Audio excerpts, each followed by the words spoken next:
So let me give you another example, and this is an example from my life that happened in 2009. I went to see a new neurologist, and it was my first appointment with him.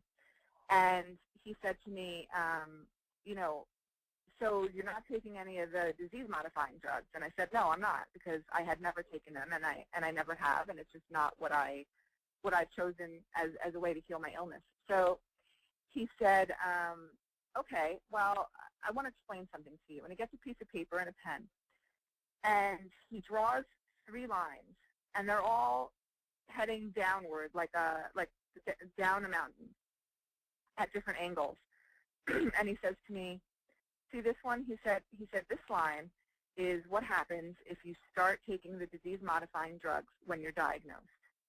He says, this other line, the one that's going down even more steeply, is what happens when you are diagnosed with MS, but you don't start taking the disease-modifying drugs until, you know, a few years in. And this last line was the one that was heading down real fast, this is what happens when you don't take the disease-modifying drugs at all.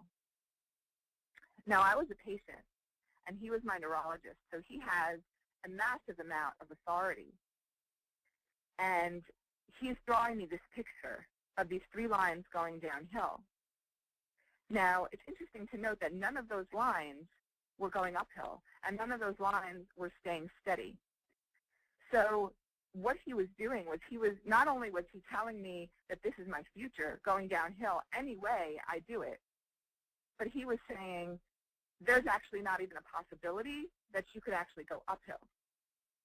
And so this is called a presupposition, and a presupposition is basically something that we take for granted in advance. It's like we're presuming. So by simply making these 3 lines going downhill, he was presuming, like we both understood that it's not even a reality that I could actually heal. And this is some seriously powerful hypnosis from doctor to patient, from neurologist to person with MS.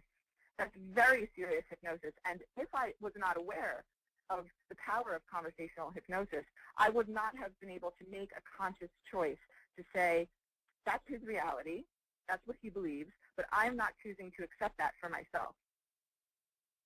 I was able to do that because I was aware of conversational hypnosis, but even being aware of it, it was difficult for me because he had such a position of authority, and there was a voice in my head that thought, well, maybe he's right.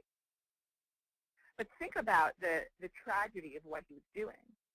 Think about a patient who wants to believe that they can heal, who's getting this message that no matter what they do, if they go on the drugs in the beginning, if they go on the drugs halfway through, or if they never go on the drugs at all, no matter what they do, they're doomed. That's a very, very powerful message, and it's the kind of message that if you don't correct it for yourself internally, that could become your belief, and it could absolutely sabotage your ability to get well for the rest of your life. So this is why conversational hypnosis is so powerful.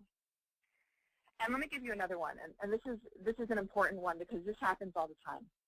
So let's say your partner, your husband, your wife, whatever, says to you, honey, I love that you're doing the diet, and I'm happy that you're trying these alternative routes. I think it's great, but I just want you to be realistic.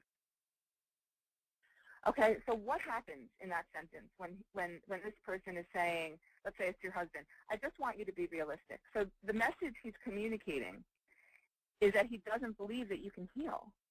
The presupposition in what he is saying is that you can't heal, so you need to be realistic about the fact that you can't heal, and don't get your hopes up too high.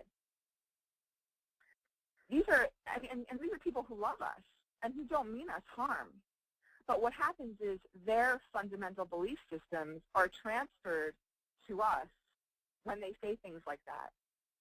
And they don't even realize they're doing it, but they're insidious. They get in there, and they get in there beneath the level of consciousness because we don't notice them. And they can absolutely affect our ability to heal or not heal. And these messages are coming in not just from our family, not just from our doctors, but from the MS community as a whole in many ways. From society as a whole, from Western medicine and the Western medicine belief that you can't heal, that you need drugs in order to be okay.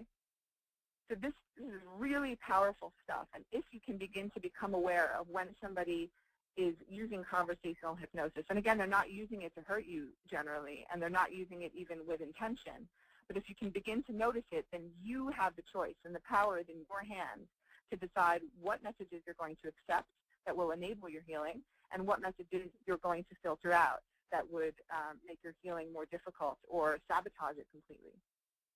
So that's conversational hypnosis. The